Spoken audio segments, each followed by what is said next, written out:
Hi, my name is Laura McGuire. I'm a physiotherapist at Westforth Physiotherapy down in Kitsilano. I have my master's degree in physiotherapy and I'm also an FEI dressage rider.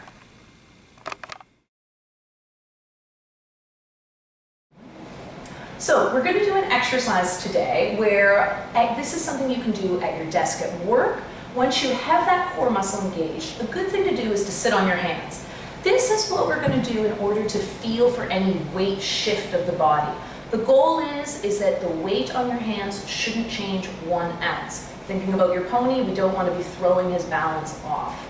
At the same time, we want to create independence of the hip joint from the core.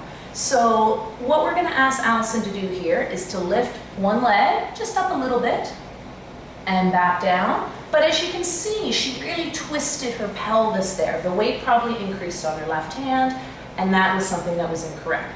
So to do that again, I'm going to ask her to engage her core this time, to steady the weight on her hands, and let's try another leg.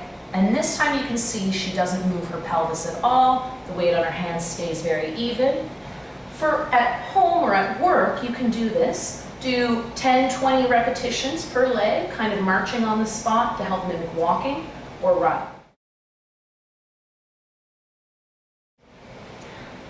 The next exercise is about when your instructor asks you to move your leg forward or back while riding your horse.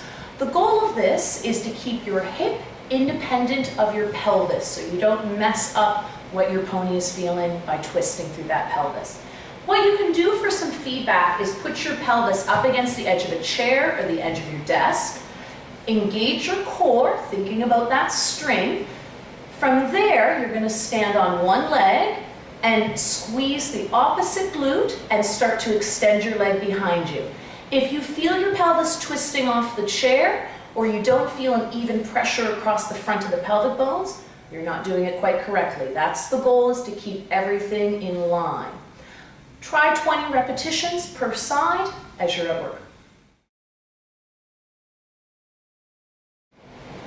Another exercise you can do at work is a plank. And if you can do this off your desk at work, it's a great spot. If they'll let you go on the ground, even better. But let's start on the desk. So we can have our feet out behind us, our elbows on the desk. One of the biggest mistakes we see is people dropping too low, having an arched lower back. If you have any low back pain, it's actually safer to be too high than too low. If you go a little high, the purpose is to engage the core, tuck your butt underneath of you, and you should feel that in the abdominals in the front. If you're feeling it in the back here, you're probably too arched with your lower back. Try and hold for 10 seconds, see if you can get 10 repetitions in per day.